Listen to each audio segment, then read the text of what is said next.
wanda ya kwaikwayi Allah fa shine mai ɗaukan hoto ko mai drawing ya zana irin halitta Allah, sai Allah ya ce to ya kwaikwayi Allah, don haka zai fi kowa shan azaba. To me kake zato kuma ga wanda ya karkato da bayi ya ce su zo su bauta mishi irin yadda ake bautawa Allah? Sai yake cewa kama kala nabi sallallahu alaihi wasallama, kamar yadda annabi ya ce ashaddun nasi azaban yawmal qiyama almusawwirun, masu zana hoto su suka fi kowa shan azaba a ranar alkiyama. Yuqalu lahum, don za a ce da su ahyu ma khalaqtu, sai ku hura rai ga abin da kuka halitta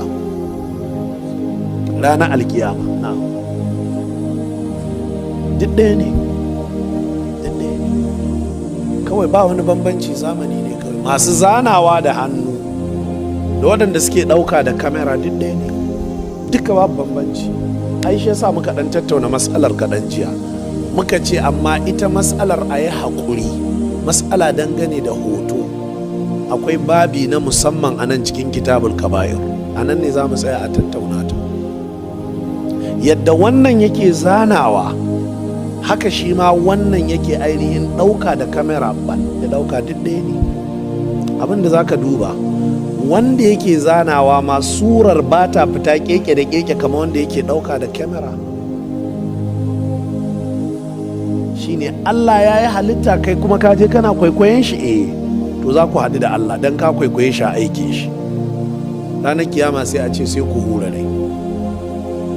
Shi yasa wani ya zo cewa Ibnu Abbasin, ko kuma hadisin marfu'i ne ma, wallahul musta'an, ya cewa shi sana'a shi kenan, sai ce to in ya zama babu makawa sai ka rinka yin hotunan kana ciccira kawuna. To ina haka kuma za ta yi? Don haka sana'a ta photograph ba sana'a bace a musulunci, ba sana'a bace ta, san ba sana'a bace. Ya zama kai sana'ar ka daukan hoto ba sana'a bace. Allah ya kiyaye. Wannan hadisi al-Imam al-Bukhari ya fitar da shi, hakanan al-Imam Muslim da al-Imam Ahmad dukkaninsu sun fitar da shi.